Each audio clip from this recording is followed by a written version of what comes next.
Well, that was kind of cool. I've never seen the little Yeah. countdown before. I was, that should be like. I mean, the pillow's moving. The pillow's moving. Pillow is moving. Whoa! There goes the pillow. Yep, she's Like a tribble. she has decided Um, I don't think she's a Spider-Man fan. I think that's what it's going to. I was checking out the Crawl Space Facebook, and that's the first time I've seen that Scotty Young 850 variant. I've got to find that one somewhere. that's pretty good. JR is probably $50 because it's a cool variant. Yeah. So what's going on, everybody? We got 3 comments already. Let's see. We got Ryan. What's up, Ryan? How are you, buddy? All right. What happened to Mark? Unless he lost his onomatopoeia or something or other. He was replaced by Javi. There's Javi. Hey. How are you, sir? I'm doing all right, Brent. How are you Countdown. Thanks, Austin. I'm glad you liked the countdown. Bob Jones. Hi, guys. Peter Packers. I'm sorry. It's Power Packers 90. Yo, yo, yo. Hi. Adam. Hey, y'all. Hey. Mark just texted that where did he? Oh, he messaged me on Facebook. What did Mark say? Mark was just here. Be right back. Forgot to plug in the computer. Oh, his computer died. Oh. Uh-oh. You gotta love that. So, but we'll take some questions until he comes back. If you want. Watching Chadwick Boseman, okay, a young Morgan Freeman. That was sad to hear about that this morning. That was really sad. And that he filmed Black Panther when he was sick is even more amazing. I think that's such a tragic loss. Yeah. I watched him in the James Brown documentary too. That was really good. I don't know if you guys have seen that. I need to watch the 42 movie he was in too. But I just remember last year, for example, when people were saying, "God, look at him! How in the world is he going to play Black Panther again?" Because he looks so thin, and I mean, of course, now we know why he looks so thin. It was that's sad. I'm amazed they kept it secret. I mean, honest to God, I had no idea. Mm-hmm. Apparently, nobody else did either. Really. Yeah. So, welcome back, Dark Mark. Yeah, plugged everything in but the computer. Gotta love it. Let's see. We got Venkman. New phone? Who dis? Oh. This is your old girlfriend, the Crawl Space. It wasn't us. It was you. Let's see. Matt says, I just got issue 47 today for my local comic shop, and it was the first new Amazing Spider-Man since the pandemic began, so I have to get issues 44 to 46. There you go. Adam wants to know, is JR talking about the Scotty Young 850 cover with all the villains and the hobgoblins shooting finger lasers? No, he's talking about that Scotty Young cover. If I could, I'll try to pull it up. Yeah. Is it 850? Yeah. I think so. No, it's the one with just him and the Green Goblin and the. It's I can't do it justice. You have to see it yourself. Let's see if I can Google image search it. I saw it on Facebook a while back. Yeah, Adam, the Green Goblin variant, the one where the goblin's hiding the pumpkin bomb behind his back. Let's see.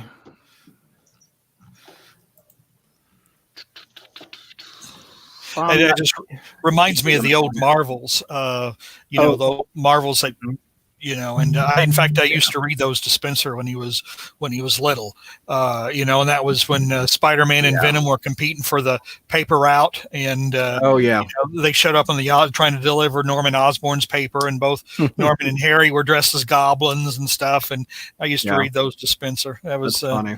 Good times. Hello, everyone. Hello, SoFlo.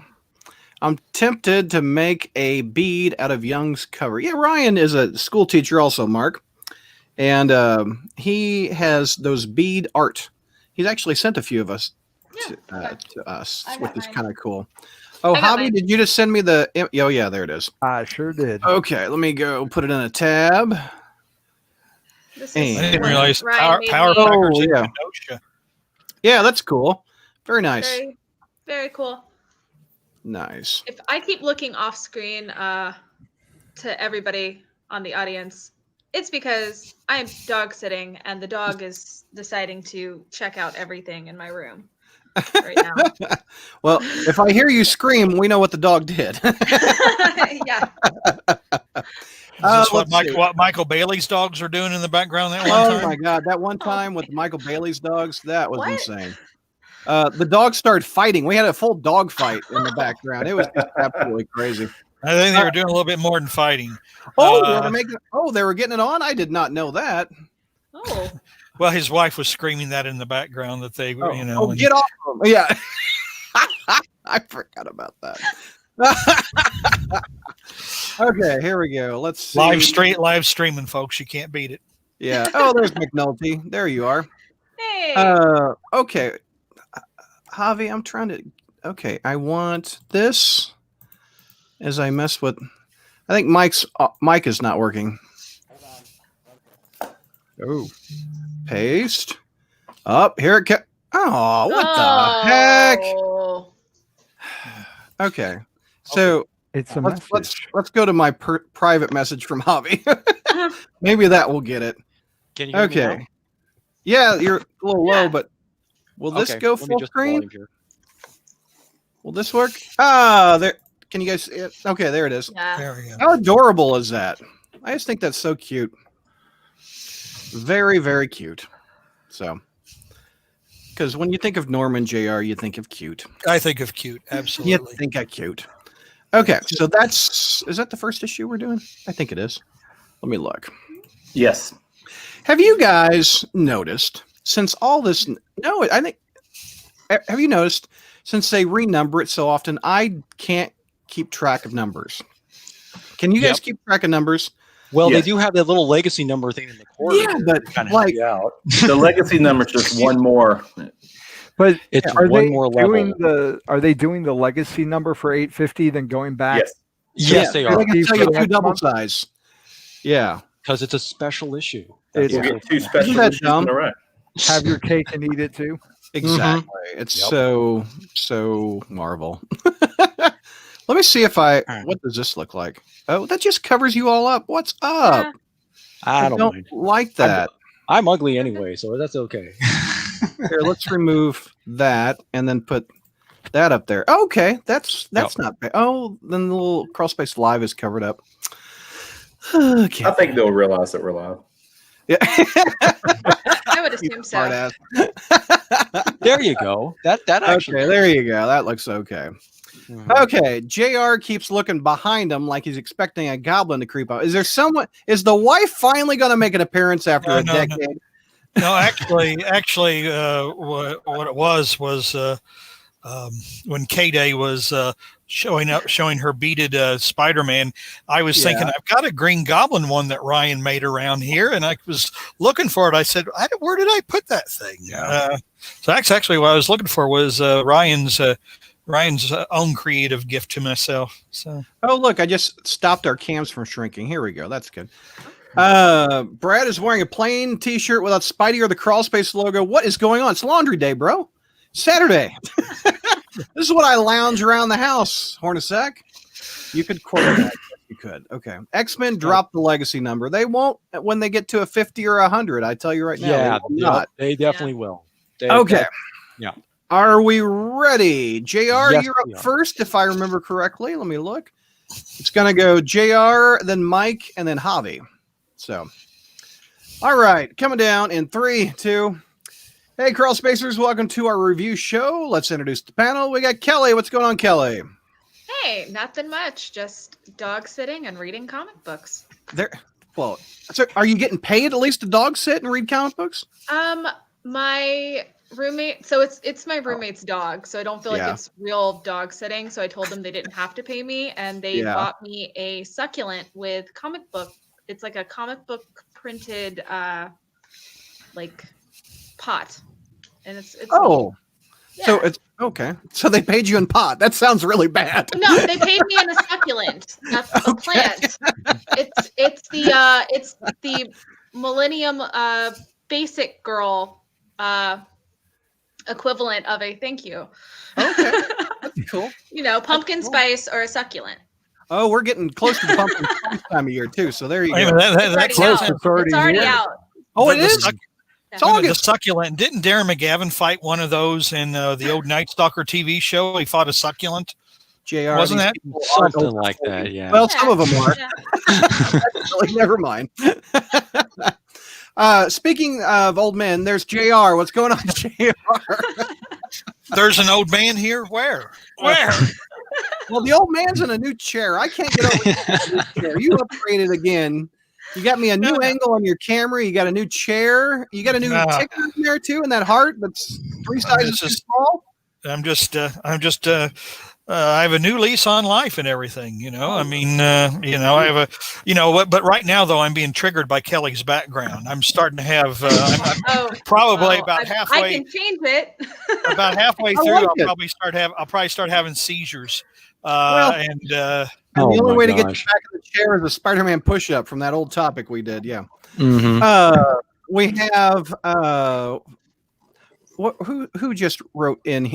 Will the dog make an appearance? Vinkman wants to know, Kelly, is the dog going to make an appearance? Vinkman, the dog did make an appearance. I imagine he'll make an. Yeah. No, I'm sure. Right now, Luna is going all over my bedroom floor, and Okay, there's a I pause. guess I thought the dog was I peeing. think she's trying. No, she's trying to find something, some kind of trouble. She's not going to find it, but let her roam. Chicken bomb spice. There you go, JR. That's what you ordered at Starbucks, didn't it? Mhm. There you go. We got Mike. What's going on? Mine has to have Metamucil in it, so I have to have the Metamucil version. So. Mike, what's going on, You sir? didn't have to turn off. You didn't have to turn off the background. I was just joking. Well, Okay. it's fine. It's off now. Well, we don't want to. Sorry, Nicole. That's all right. No, I mean, I was fascinated by the conversation about backlighting and everything like this. Speaking of stuff that's new, I am speaking to you from a new computer because my old one finally died. So you kind of maybe notice it's a little bit wider, a little bit screen wise. You used to have a 4x3 cam. Yeah. Now you got a 16x9, which is nice. Yeah. And it's also, I know this is probably not Spider-Man related, but I think we should, RIP Chadwick Boseman. We talked about him before you got here, but yes, I agree. Okay, yeah, I didn't know because I just got home too, but I just sudden thing, but yeah, not to damper anyone's spirits, but I think still, but yeah, it's kind of sad and sudden too. Dark Mark in the house. What's going on, Mark? How are you, buddy? I can see you. You're out of the dark. Yeah. The last time it was a little too dark for it. I survived 2 weeks of school, so there you go, buddy. Yeah. Good job. There you go. But it was virtual school, right? You were online. Virtual school has its own challenges involved with that, but pros and cons. No doubt. And Javi, what's going on, Javi? Hey guys, How are you, buddy? hanging in there, man. It's hot. Oh, no doubt. No doubt. Mhm. Yeah. How, did you have a long day at work? Yeah. You Long were day at work worried that you weren't going to have any energy after work, and I can relate to that, brother. And that storm that was going to hit didn't really hit us as much as it moved to the east. So no rain, just lots and lots of sun. And Mike talked about it earlier about he got a new PC because his old one died. George had a PC that died. So George it's tis the season apparently. Tis the season apparently. Yeah. So treat but the hopefully PC he's going to well. get one Monday. Apparently. Oh yeah. So it's Let's see. Half the viewers are going to be having seizures from Kelly's lights. Like a rave at Kelly's place. So after party. There you go. There you go. I'll turn them back on for karaoke. Oh, very nice. Yeah. After this episode, You got to set the mood. we better get on it. We got a karaoke episode at 9. Okay, hold on. Exactly. And 3 books to cover. 3 books I to cover. know. JR, ASM 845, Sins Rising. Take me through this. All right. Well, we begin with an opening that is rather reminiscent, perhaps deliberately so, of Spectacular Spider-Man number 107. Where here we get George's favorite Peter Parker X, Carly Cooper, reminiscing or narrating her life story, which, if you remember Spectacular 107, it started out with Jean DeWolf narrating her life story. Oh my gosh. And her involvement in the police, and her father and her stepfather's involvement in the police. So, concerning the involvement of the Sin Eater, that could be a deliberate homage. So anyway, but we find out about Carly's background and how her father was her hero, and then he turned out not to be such a good guy because he had faked his own death with the help of Mysterio, who was making all kinds of crooks disappear. And Norman Osborn was even soliciting Mysterio's help to make Harry's death, to fake Harry's death, because Norman, being the mastermind of the Clone Saga, who faked his own death, needed Mysterio to help him fake someone else's death. But whatever. Like I say in the airplane movies, that's not important right now. So Carly tells us of her encounter with the Goblin Formula, leaving town, coming back, and now she's forensic sciencing some corpse that's on the table in the morgue, which we'll get back to later. So we switched to Peter Parker watching a production of Hamlet all by himself, although he don't want to be all by himself anymore, because Mary Jane didn't come back from L.A. like she was supposed to, because she's the headliner of her own monthly title, and with a solo title comes great responsibility. So, well, some dude comes hot rodding through crowded streets, bowling over pedestrians. So Peter changes to Spider-Man and finds out that it's Overdrive, his old pal Overdrive, who, of course, also dates back to Brand New Day. But Overdrive just can't drive 55 because he's being pursued by the Sin Eater. JR will be quoting songs from 30 to 40 years ago throughout this review. Since I'm not participating in karaoke, I'm, going to get it. Not? Come on, JR. The fans demanded it. So anyway, so Overdrive crashes, and Spidey drags him into an abandoned construction site. But Overdrive is babbling the whole way about how he really didn't want to be a bad guy. He wanted to be like Spider-Man. So he says, Obi-Doo, I want to be like you. I want to walk like you, talk like you, too. Because it's true, hoo-hoo. That's an ape like me can learn to be like, take me home, daddy. So Spider-Man, they are in this abandoned construction site. Spider-Man faces down the face of the Sin Eater, who's wearing Jean DeWolf's police badge, of all things. And we get a couple of pages of exposition, background on the Sin Eater, background on Stan Carter. And although Spidey addresses the Sin Eater as Stan, the Sin Eater keeps referring to Stan in the third person, which I thought was kind of interesting. But the Sin Eater babbles about how he's found his true calling now. That he's going to rescue lost souls, and those whose souls can't be saved, he's going to cleanse them. And then we find out why he's after Overdrive, because he makes a reference to 9 policemen and women who were murdered at some undisclosed point in time. So he takes a shot at Overdrive, which Spider-Man jumps in the way of, but the shot magically goes through Spider-Man and hits Overdrive. So, Overdrive appears to die in Spider-Man's arms. And, the Sin Eater says, hey, I actually did the dude a favor. I cleanse his soul, cleanse his sin. I've taken his sins as my own. And Spider-Man says, oh, so I guess you're going to do me the same favor, eh? And Sin Eater goes, oh, nobody. No, not me. The one who called me. He has a plan for you, So, and then the Sin Eater goes, TTFN, ta-ta for now, and he bounds away going, the wonderful thing about Sin Eaters, the Sin Eaters are wonderful things. So needless to say, this really gives Spider-Man the heebie-jeebies, and he's thinking that something is looking, is lurking behind all of this. So then we circle back to George's favorite Peter Parker ex, Carly Cooper. Carly Cooper and Corpse. There you go. It isn't the same scene, but there you go. Which actually the corpse turns out to be Overdrive. Except there's a problem.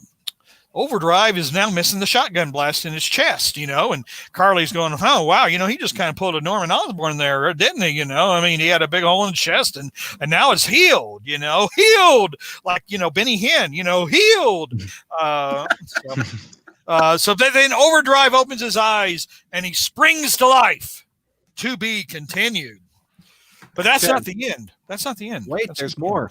Well, yeah, there is more because there's the last page is a tribute to the comics legend Denny O'Neil, and There you go. I thought you were going to hold it up. Let's see it. well, a little okay, here we go. bit. Yeah. And after Right there. what I've said, I'm going to have to take back everything I said about Denny in the past because I didn't realize the tremendous handicap that he was operating with.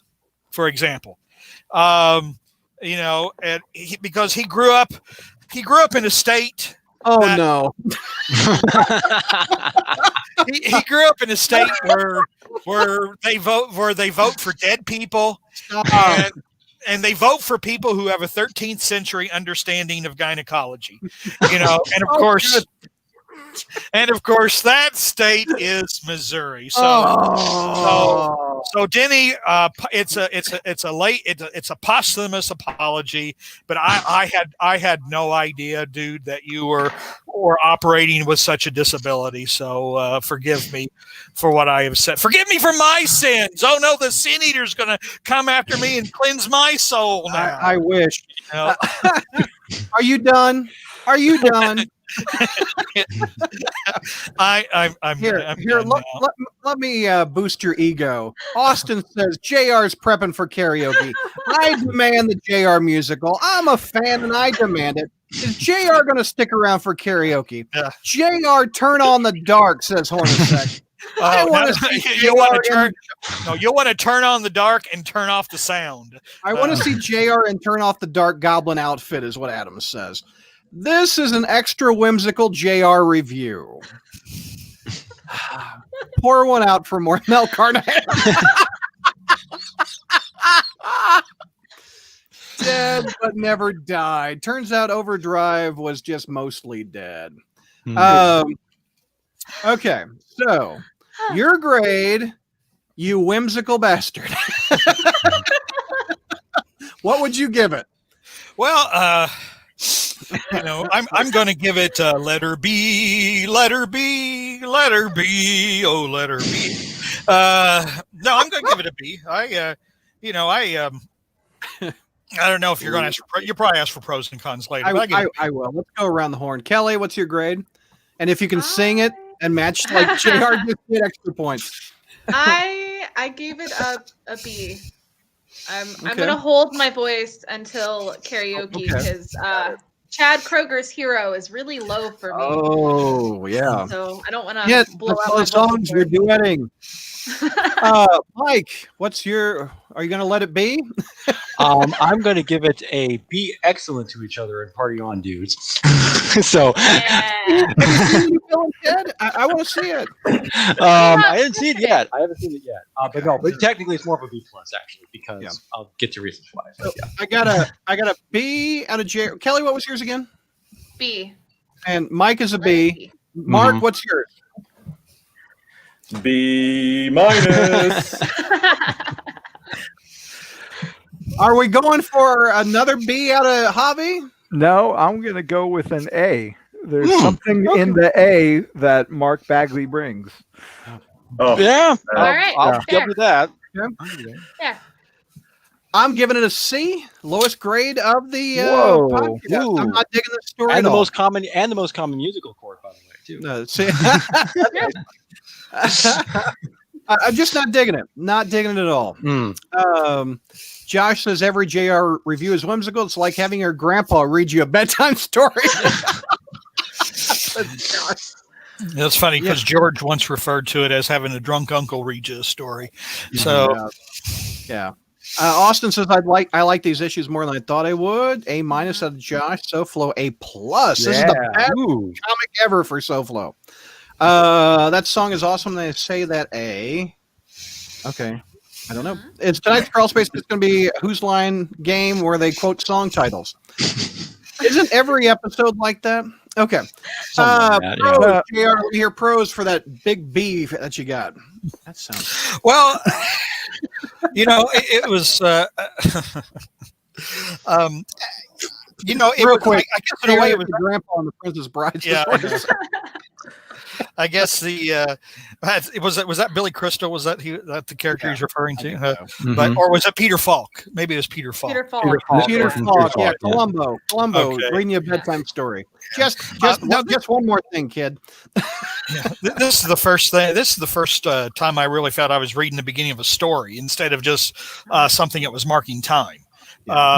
And even though, like, you know, Spidey doesn't, Spidey's not so great with the horror elements, but this kind of reminded me of some of the early days of, or like when they first brought Carrion, for example, where like the kind of the horror angle worked more or less. I mean, in instilling a genuinely creepy, a creepy vibe. And so it was, I like the art. I mean, you're talking about prose. I like the art, for example. I don't know why it can't be consistent, and it changed the next couple of issues. But I like the art this issue, and like I said, I thought this was a very nice, creepy intro to, unfortunately, what appears is going to be an overlong story. Josh wants to know why JR gave it a higher grade to a current Spider-Man comic than Brad. Is it opposite day? No, Brad's just not digging it. I like a little bit of Peter Parker in my life. I don't like all Spider-Man and all Carly Cooper in my books. So pros are, let's go around the horn. Anybody want to speak up first to what they did like about I it? think Javi and I might have the same pro, actually. Oh, go ahead. What is it?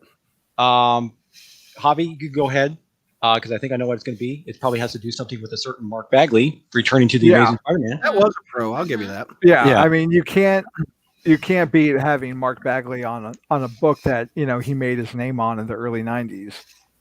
Yeah, and there's just something about it, and his style is just.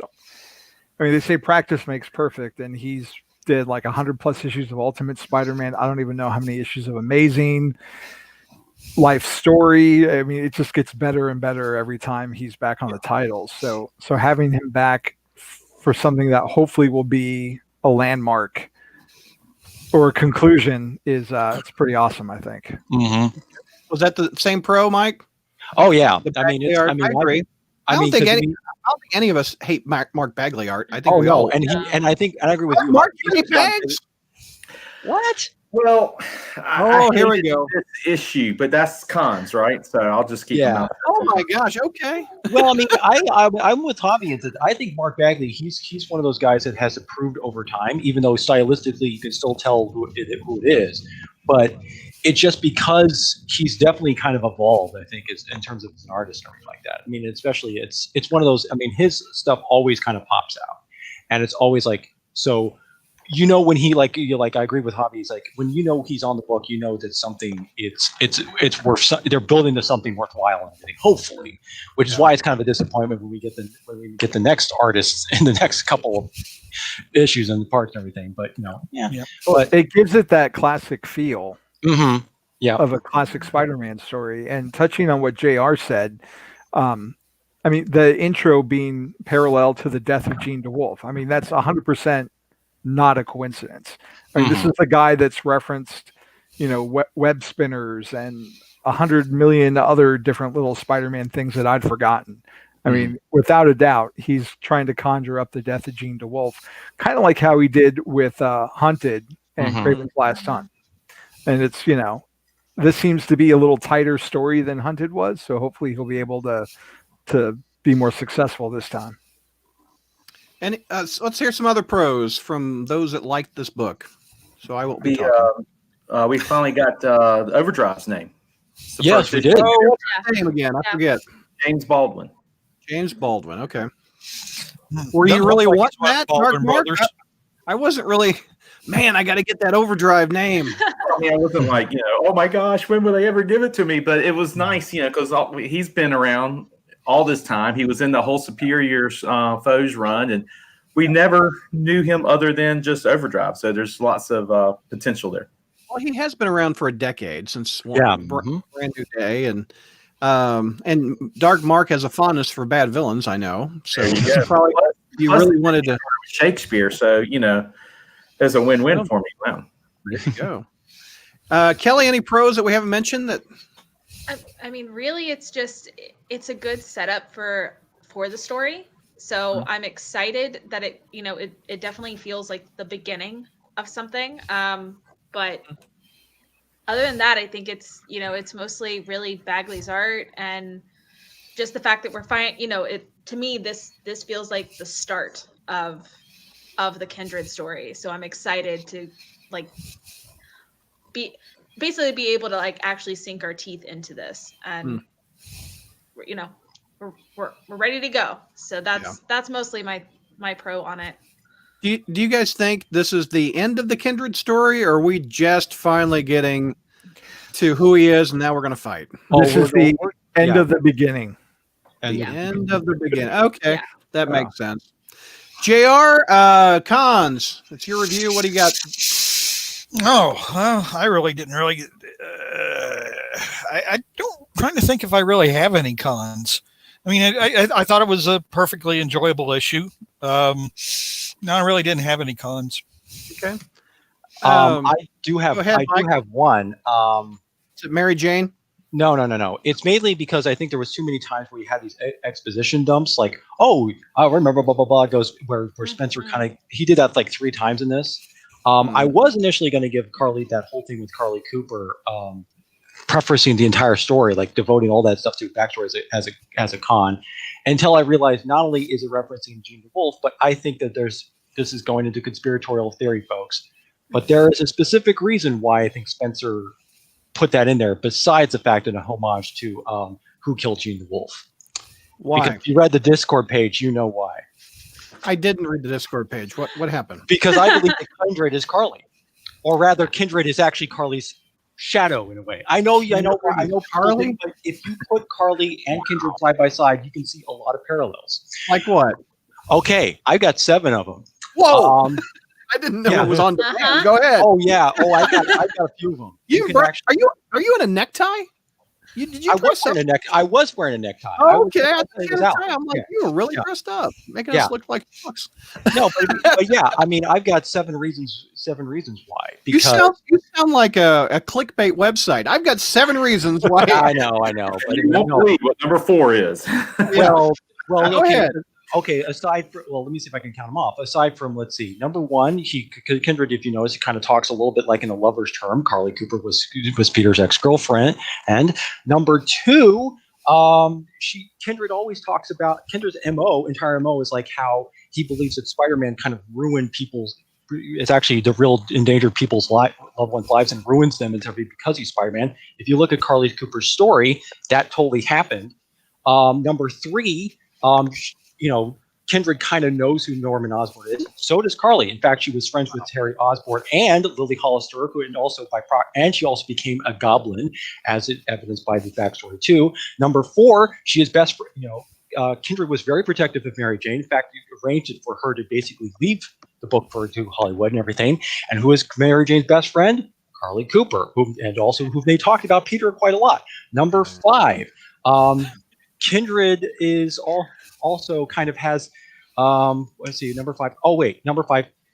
Notice how he looks kind of like a little bit of a corpse kind of thing. What does Carly Cooper do for a living? She's a forensic pathologist who studies dead bodies. Number 6, we've also had.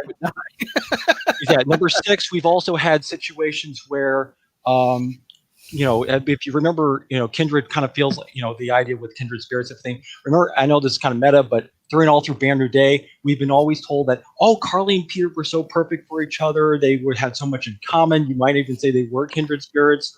No. And number 7, I think it had something to do with the idea. Number 7's blanking on me, but That's enough. Oh my gosh. Mark, are you putting your flow chart? Are you filling all this in? Does it fit? Because No, it doesn't fit at all because oh man, thank God. I don't want Carly to be Kindred. Kindred was around long before Carly was, and we don't know and that. with the party doesn't work. Technically, we do not know that. We only got that word because of Mysterio. Mysterio believes that Carly sent that Kindred was actually the one resurrected from hell. I'm sorry, but you guys are falling for a red herring. I love what Adam said. Mike is taking us through the looking glass like the JFK movie. Yeah.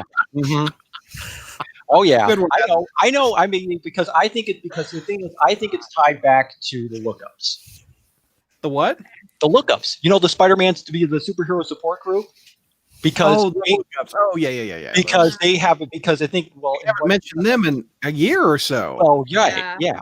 Because the thing is that lookup thing is all about therapeutic dealing with therapy and what have you, and they are partly funded by Doctor Strange. Oh my god! And they use magic stuff and everything involved in there. So I think what happened in there is like this is part of like this goes into little Onion stuff. They were like, okay, maybe they were trying to confront their own personal demons, if you will, and things that, you know. Orna Six says, "Start making the Mike was right shirts again. We've already printed them once." What was your prediction? I forget. What did you predict a while back that came true? That was, I believe, that the living brain was actually contained Doc Ock's There brain. you go. Mhm. And called also that one. that also did Dan Slott would kill off Flash Thompson. Yeah, you. So, Um, so we printed 2 runs of T-shirts for you. yeah, right. Yeah, but Okay. the thing is, we had so many, and the demand was so low that there's a whole bunch of kids in Africa wearing them now. Oh So- no, Oh yeah. Mark! What will you do if Mike is correct? I will congratulate him on figuring it out. Hey, I could be wrong because I could be wrong about this. I mean, I know people think that this is somehow tied into One More Day and everything like this, but I think that's a deliberate red herring that Spencer knows full well that he's trying to pull, because I think he knows when he pulled that Mysterio thing about Mysterio in hell, was in hell. Like, aha! Remember Friendly Neighborhood Spider-Man when that issue happened? You know, even though that was contradicted before in the previous run. Anthony says Kindred could be Carly. I hate Carly, so it wouldn't be a big change for me. Just switch my hate over to Kindred. Kindred being Carly would be the most underwhelming reveal in Spider-Man history, next to Green Goblin 4 being a faceless Hey, clone. I didn't JR, say you it agree? was necessarily good. JR, you agree with that? Or were you ever topping Green Goblin 4? Well, actually, that would have been Green Goblin 5. Yeah, Josh, get it right. It would be disappointing, to be honest. I would agree. It would be, because it seems that while Carly would have some kind of loathing for Norman Osborn, obviously, it just seems that Kindred's was just really, really deep, and went back a long way. Adam says it's Ned Leeds. Yeah. And the loathing for Spider-Man 2 just seems to go back a long way, and I don't think that Carly's.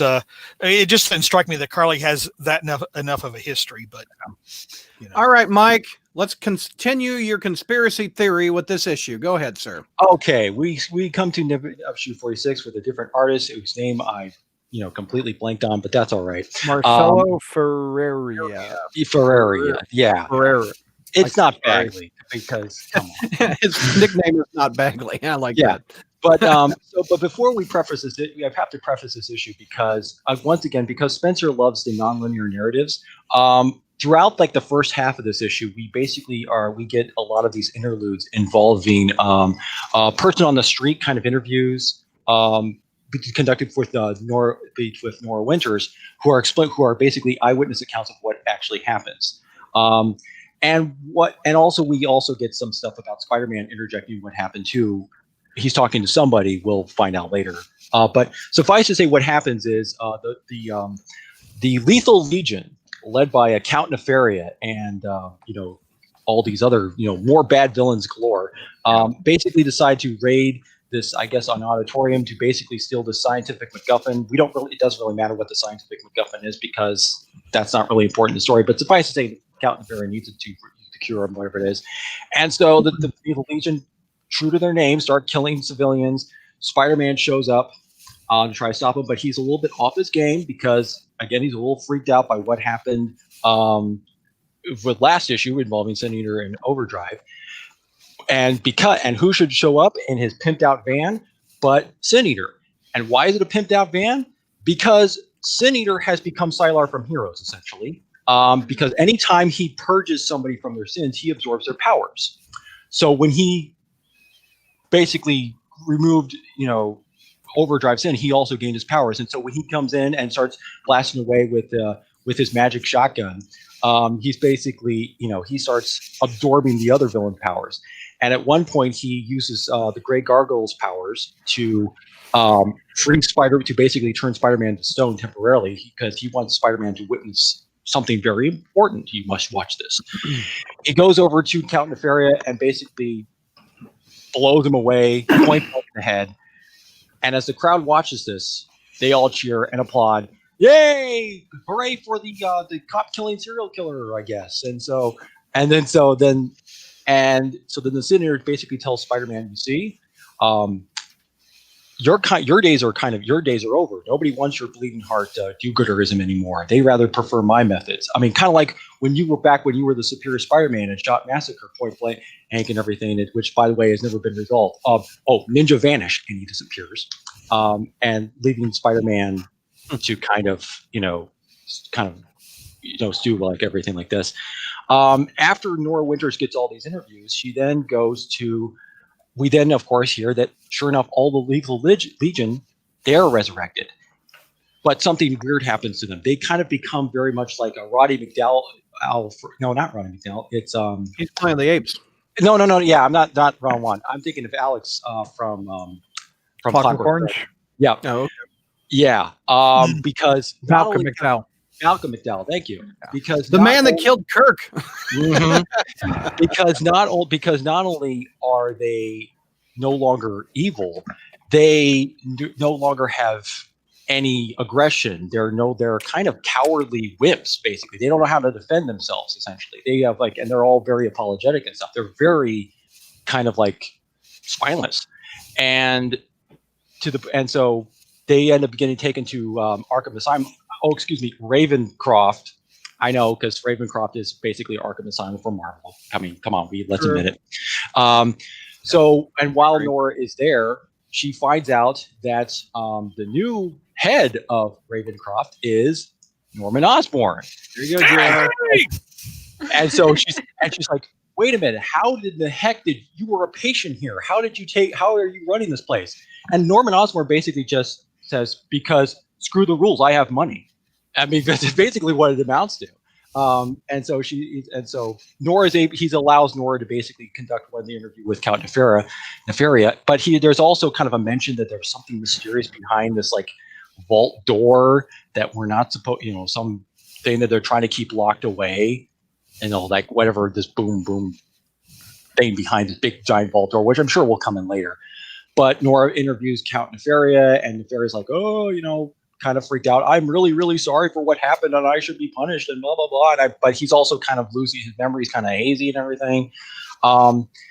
And we eventually come back to Spider-Man to find out who he's talking to. It wasn't Nora; it was actually Carly, and he's talking to Carly, who's looking like she lost a week of sleep.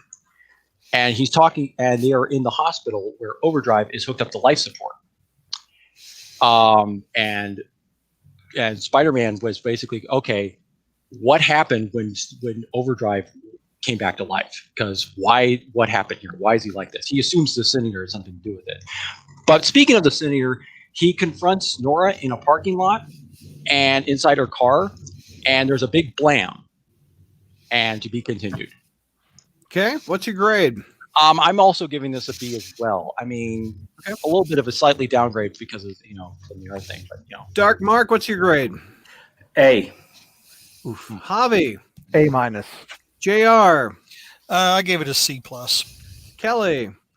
I gave it an A-. I do want to say one little thing on Mike's stuff. I didn't read it as they were being spineless cowards as much as it was trauma, because it was almost like all the trauma they inflicted got put back on them in some way, and they were literally they are scared.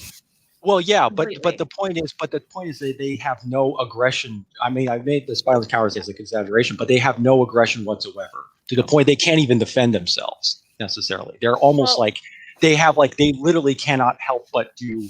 They're almost like I compared the Clockwork Orange thing for a reason. They cannot do anything that is remotely aggressive or negative at all. Well, yeah, but I just meant that it's not that they seem weak as much as they just seem beyond. Sure, there is that too. That is that. Yeah. My grade C-. Really not digging this one either. The art didn't have Bagley with it, so that's not helping it. That helped. that did help it. Mark, you're evil. Mike, Let's do it. what's your? I know, but it's Bagley. I'm looking at his commission right behind my I monitor. know. Okay, Mike, pros. I do think I mean, even though it's kind of one of those issues where it's once again it's basically portraying the Marvel citizens as kind of, idiots essentially. The thing is that the interesting implication here, what the Sin Eater is doing here, I thought it's kind of a fascinating twist. And I know I maybe sound a little bit harsh about how the builds turn out, but it gets into this little fascination thing about, are they really contrite? Are they really is by removing, forcibly removing their sins, if you will, are they really kind of, I mean, they don't really have any kind of free will of their own anymore. They're just almost like they can't help but try to be model citizens. But even then it's like, so I found that kind of aspect fascinating, even though it gets a kind of weird magical state. So the whole question is, and I kind of hope Spencer, I mean, it kind of goes into it a little bit next issue, but this idea of, well, is what Sin Eater really doing? Is he really doing is he doing the right? Is he really doing what's right? I mean, because technically, yeah. So that's what's kind of, I like that moral dilemma. Let's hear some other pros out of anybody else. What hasn't been mentioned yet? I actually like the art. It's not Bagley, but I thought it had a unique style. It's a lot better. It's not fair to call it a fill-in artist, but it kind of feels like it's a fill-in artist. But I thought it was better caliber than some of the other arcs we've gotten lately that I haven't cared for at all. And it's certainly, a lot better than certain artists I just don't want to talk about right now. I don't like them, but I thought the art was actually, well, maybe not as up there as Bagley. I thought it was very detailed. I thought it helped set the mood right, had a lot of energy to it. And to kind of counterpoint what Mike was saying, I took it, and I was trying to look through which issue had what, because they're all jumbled together for me. Mm-hmm. I took like the guy who got beat up, who didn't fight back. That's Roland, yeah. Roland. Yeah. I took it like Count Nefaria, that he was accepting it because he felt he deserved it, not that he was too weak to fight back. Because when we see Nefaria at the end, he tells Carly he doesn't want to be let out. He deserves to be in there. And I felt that's why he took that beating. Right. Not because he was too weak or timid or afraid, but he deserved it. Exactly. But no, exactly. but again, it goes to this issue of, are they really acting upon their free will, or is that something being forced upon them? Is what I'm kind of, is why I was getting, what I kind of got out of this. Like, yeah, they are bad guys, and yeah, they should kind of like be contrite and everything like this. But again, they're being forced to. You see, they're kind of being forced to behave that way because that part of themselves that would have been able to choose right or wrong has been taken from them. You see, that's why I was kind of going where we're making that comparison thing like that a little bit with, Anthony says it was better than Bacalo art. I would agree. He said the artist. Yep. I said the one I was he took the words out of your mouth, Javi. I didn't even know that's what you're talking about. Yeah. Other pros that we haven't mentioned. Love the power set. Because before, when we had the Peter David written story, Sin Eater's just a guy with a shotgun. I mean, he's a little bit more enhanced, but he's nothing that Spider-Man couldn't handle in his sleep. But yet he gave Spider-Man such a big run for his money. And now we're flipping it. He's got a huge power set. And I went and looked up the powers of all these guys he just stole their power from. And he could take on the Hulk, no problem. He can lift 100 tons. He's got the laser powers. He can whirl so fast. And next issue, we actually see him using all these powers. And it's just, this is a whole different flip. So we're not just, it's not like the Kraven story where we're just trying to reset the Kraven story. He's taken the Sin Eater story into a different direction. I kind of like that. Yeah. Okay. JR or Kelly, anything else you want to add? Norman Osborn. What do you think of Norman Osborn being back in a miniseries that JR didn't read? I mean, I just enjoy him being like, there is a lead in for him in this story. So I'm just excited that he, Yeah. you know, will be there. So anytime he's actually involved is a lot of fun. We're laughing at Josh Nelson's Oh, comment. A drunken hobo with a paintbrush would be better than Chris Picciolo art. Oh, Wow. wow. So that would be JR if he penciled it. Okay. Yeah. Yes, Uh, I forgot that one. Cons real quick so we can get to the other issue. Go ahead, Mike. I Start think them the off. con with this, I mean, maybe because I was kind of taken aback a little bit by the Norman Osborn scene, suddenly like, oh, I'm in charge of Ravencroft. Maybe because I had to read some kind of tie-in beforehand to figure out what that was, which I didn't. And so, which is again, and the other thing is too is, yeah, I think it just in terms, I think that was mainly my main gripe, aside from the fact that it just seemed like, I mean, that it just seemed like that just kind of seemed like it came out of nowhere to me. Yeah. I mean, but again, that's something. But again, it's something I probably had to read another comic to understand the full context of it, which I didn't, and I'm sure not many people did. So I didn't. Yeah, yeah. I'll agree with you on that, except for we don't have to read the other bit. You know, Mhm. Spencer doesn't make us have to read the other bit. He just says, That's "Oh, true. he's back. Let's go." You know, Yeah, and I that's just true. Yeah. That's true. Yeah. I'm not going to go back and read. Cons for me, very little Peter Parker alter ego stuff. It's all Sin Eater all the time, and Nora Winters in there. Not digging the art. There's no Mary Jane. There's no supporting cast. This is like the Amazing Sin Eater book for me. It's not. There's not much Spider-Man for me, and I'm not digging that at all. So that's my main con. Yeah, and Norman didn't bring his teeth Oh. to this issue. True. You know, it's like he's cream corn Norman. You know, it's like Oscorn Norman, yeah.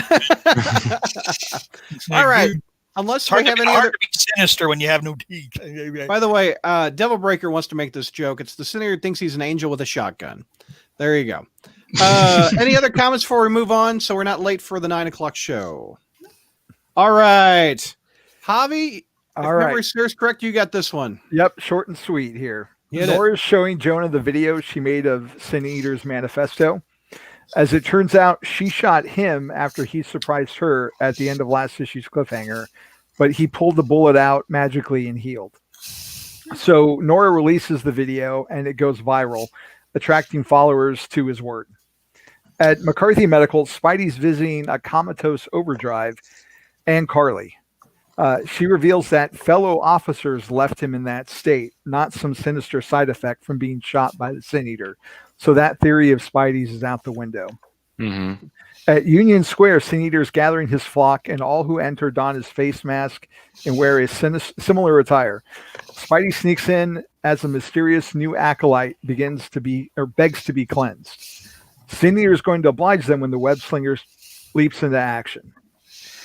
So Sin Eater uses this as a teaching moment. There will always be heretics. Spidey tries to appeal to the crowd, saying that this is going to end in tears. Sin Eater tells Spidey to try and stop him, and they fight, but the wall crawler is outmatched by a mystical Sin Eater with the power sets of all those he's cleansed. So as Sin Eater takes a break from beating Spidey, he goes into monologue mode, revealing his next target, Norman Osborn. So I gave this one a B+. Okay. Let's go around the horn. JR, what's your grade? I gave it a C. Okay. Kelly, B plus. did you say B? B plus. Okay. Yeah. Mike, B+ also. Mark, B. D out of me. Ooh. Oh, Even worse. Even I worse. think I for know me. what I think I know what the D is, because it might be my con about it. I mean, I don't know. I'm just I assuming. But just don't like this at all. okay. Javi, pros, what did you like about it? I thought you loved I it. thought it had a wonderful sense of mood. There was a foreboding throughout the whole issue, and they highlighted the chess game. You don't know who's playing chess. They're a shadowy figure, but it's subtly trying to tell you that things are going and things are being placed in motion.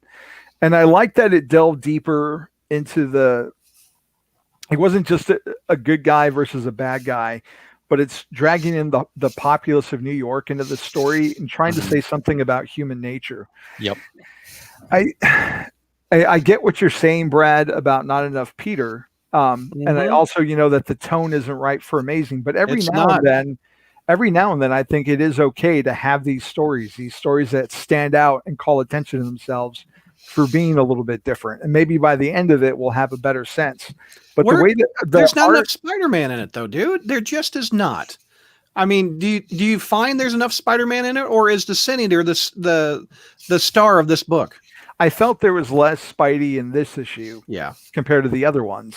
Yeah. And I mean, I do agree with you. I miss the Peter subplots and I miss Mary Jane. But if you look at something like Craven's Last Hunt, he wasn't, spending a lot of time going to the Daily Bugle. And this is something similar in tone to that. I mean, if you look at the pages, the art is very dark. The shadows are everywhere, not just on the actual page itself, but it uses a lot of shadow to kind of set the mood.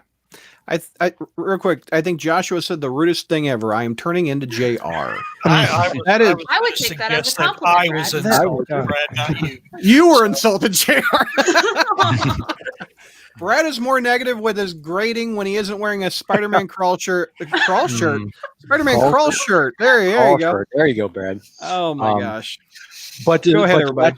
But to latch on to Javi's point there, I mean, yeah, I think in some ways this is a much tighter story.